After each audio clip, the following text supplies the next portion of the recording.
नमस्कार साथियों, VK commerce classes में आपका स्वागत है। हम लोग पिछला वीडियो में देखे थे व्यक्तिगत मांग और बाजार मांग में अंतर। आज हम लोग देखेंगे मांग का नियम, लॉ ऑफ डिमांड। तो मांग का नियम क्या है, किसे कहते हैं, उसके बारे में। मांग का नियम बातें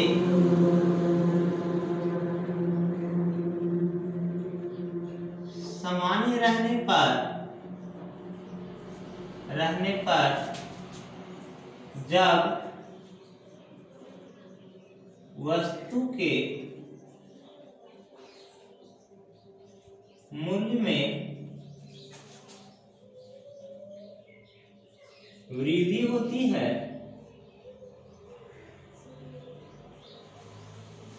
तो उसकी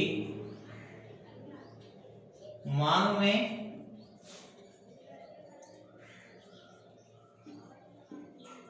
होती है तथा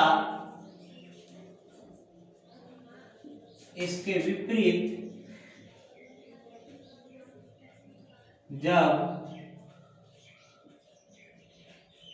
वस्तु के मूल्य में कमी आती है तो उसकी मांग में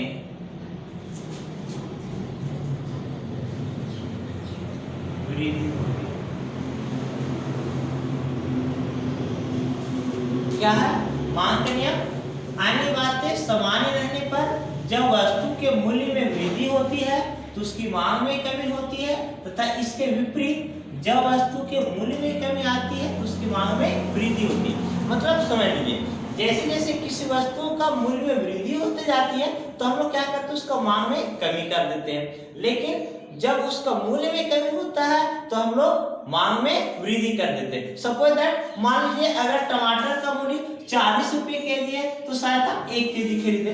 लेकिन मान लीजिए जब इसका मूल्य घट करके 20 रुपया हो जाए, आप बोलेंगे 2 केजी खरीदेंगे। और अगर इसका मूल्य घट करके अगर 5 रुपया हो जाए तो शायद आप बोलेंगे हम 5 केजी खरीदेंगे। मतलब इससे क्या पता चला, जैसे जैसे वस्तु का मूल्य में कमी हो रहा है इसका मांग में क्या हो रहा है, वृद्धि हो रहा है।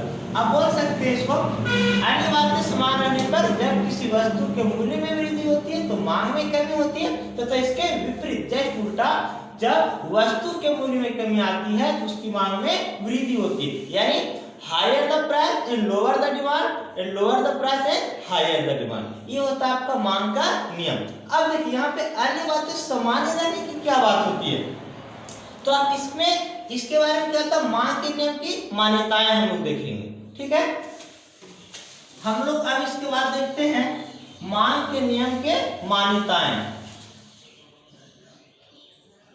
मांग के नियम का मान्यताएं। ये मांग के नियम की मान्यताएं क्या होता है, सो समझिए। तो यहाँ पे जो बोले अन्य बातें समान रहने पे, तो इसमें सबसे पहले क्या होगा, उपभोक्ता के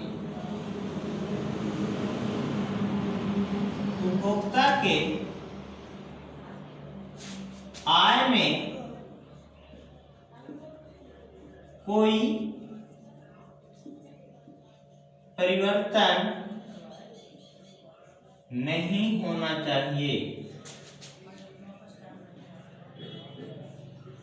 पहला क्या देखें, उपभोक्ता के आय में कोई परिवर्तन नहीं होना चाहिए। मान लीजिए सपोज दैट कोई वस्तु का मूल्य जब 10 रुपया था उस समय उपभोक्ता का इनकम मान लीजिए 1000 रुपया पर डे। ठीक है, तो मान लो वस्तु की एक मात्रा की मांग कर रहा था, बट अगर जब वस्तु का मूल्य बढ़ करके अगर 20 रुपया हो गया लेकिन उपभोक्ता की आय मान लीजिए बढ़ करके 1000 से डायरेक्ट अब वो 2000 कमाने लगा, तो क्या करेगा, ऐसा स्थिति में भी ये वस्तु का एक इकाई का मतलब, क्यों, अगर वस्तु का मूल्य में वृद्धि हो रहा है तो उपभोक्ता के आय में भी तो वृद्धि हो रहा है। अगर आय में कमी होता या तो आय उतना ही उसका रहता, बट अगर वस्तु का मूल्य में वृद्धि होते रहता तो उसका मांग में कमी हो जाता। तो इसलिए हम लोग देखें क्या अन्य बातें समान रहने पे, यानी सबसे पहला हो जाएगा उपभोक्ता के आय में कोई परिवर्तन नहीं होना चाहिए।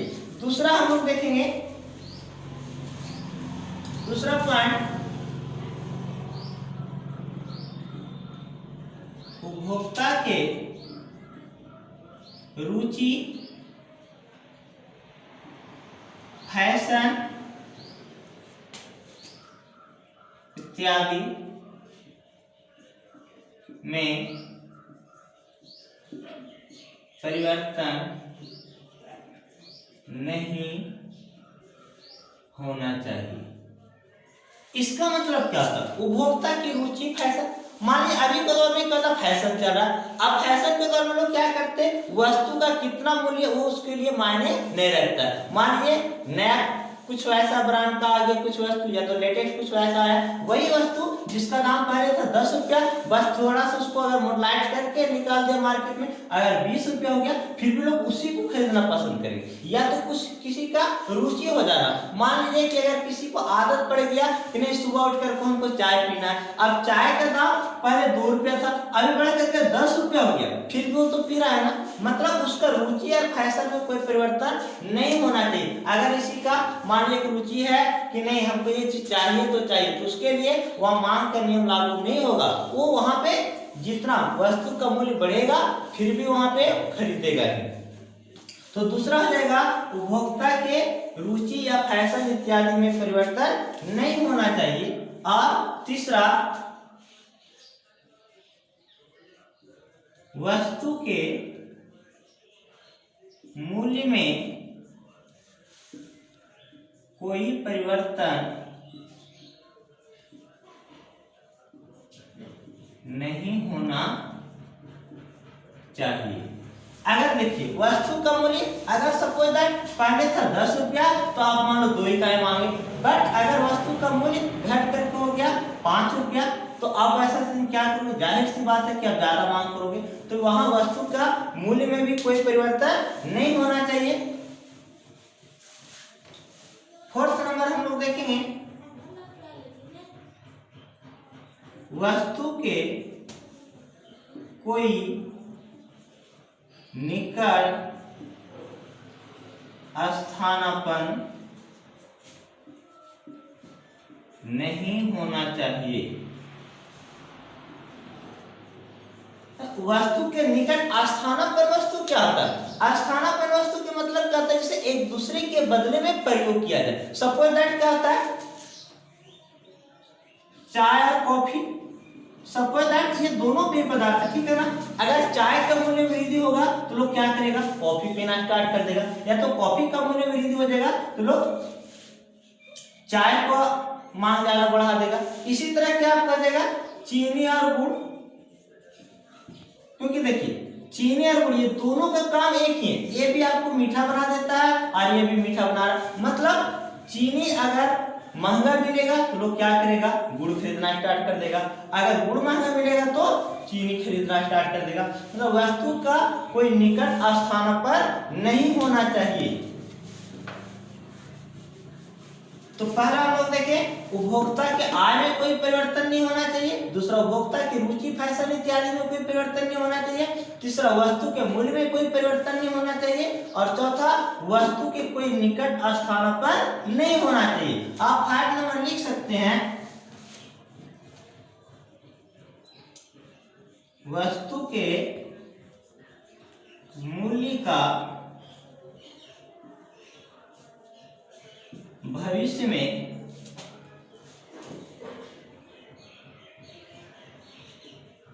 परिवर्तन नहीं होना चाहिए, या तो परिवर्तन की आशा नहीं होना चाहिए। अब इसका मतलब क्या होता है, जैसे ऐसा नहीं होता कि कोई वस्तु ज्यादा महंगा मिल रहा है और आगे चल के फिर सस्ता हो जाए, या फिर सस्ता फिर आगे चल करके महंगा हो जाए। सपोज दैट क्या होता है, जैसे मान लीजिए अगर कभी आप देखते हैं ना, चलो कि सावन का महीना है अब सावन के महीने में क्या होता है कि लोग मुर्गा थोड़ा कम खरीदते हैं। अब उस समय क्या हो जाता है, वो सस्ता हो जाता है। अब सस्ता हो जाता है, मान लीजिएगा 100 रुपये के जी, तो क्या करेगा बहुत से लोग जो गरीब तबके के लोग, नहीं चलो अभी खा लो, जितना खाना पूरा खरीदो, तो उसके लिए मांग का नियम लागू नहीं, क्योंकि जान रहा है क्या आगे चल करके तुरंत इसका दाम बढ़ करके 150 रुपये हो जाएगा। जैसा मान लीजिए कि अगला महीना सामान के बाद भादो आने वाला, उसके बाद तो क्या होगा, इसका मूल्य में वृद्धि हो जाएगा। या तो कभी ऐसा होता है, मान लीजिए कि अभी ठंडा का समय है, ठीक है, तो ठंडा का टाइम में आप ज्यादा क्या करते हो, स्वेटर खरीद रहे हैं या जैकेट खरीद रहे हैं, तो अभी इसका मूल्य वृद्धि है। बट बहुत लोग ऐसे कहेंगे चलो इस वक्त गुजारा करो, 2 महीने बाद लेंगे, क्योंकि ठंडा के बाद लेंगे थोड़ा ये सस्ता मिल जाएगा। उसी तरह ये मौसम के आधार पर भी इसका मूल्य में परिवर्तन हो जाता है। तो अगर किसी उपभोक्ता को ऐसा हो जाए कि नहीं भविष्य में इसका मूल्य में परिवर्तन हो जाएगा, यानी अगर सस्ता होगा तो क्या करेगा, जो आज उसको खरीदना अभी ना खरीद करके कुछ दिनों के बाद खरीद देगा। या तो अगर ऐसा हो जाए कि अगर कोई बोल दे कि नहीं, आप जैसे बहुत से मान लीजिए शादी ब्याह का भी अवसर आ रहा है, अब ऐसा स्थिति क्या सबको जा रहा है क्या कि लगन का जब सीजन आता है तो सोना चांदी का दाम और बढ़ जाएगा। तो ऐसा स्थिति में लोग क्या करते हैं कि अभी ज्यादा परचेज करके रख लेंगे, भविष्य में नहीं, तो उससे क्या होगा, अभी उसका मांग ज्यादा बढ़ गया।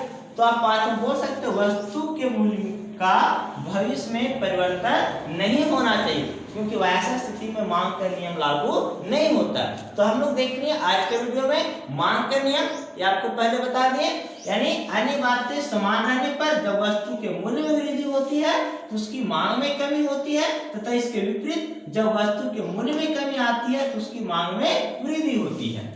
दूसरा, मांग के नियम की मान्यताएं, इसमें क्या, पहला, उपभोक्ता के आय में कोई परिवर्तन नहीं होना चाहिए, उपभोक्ता के रुचि फैशन इत्यादि में परिवर्तन नहीं होना चाहिए, वस्तु के मूल्य में कोई परिवर्तन नहीं होना चाहिए, वस्तु के कोई निकट स्थानापन्न नहीं होना चाहिए, वस्तु के मूल्य का भविष्य में परिवर्तन नहीं होना चाहिए। धन्यवाद।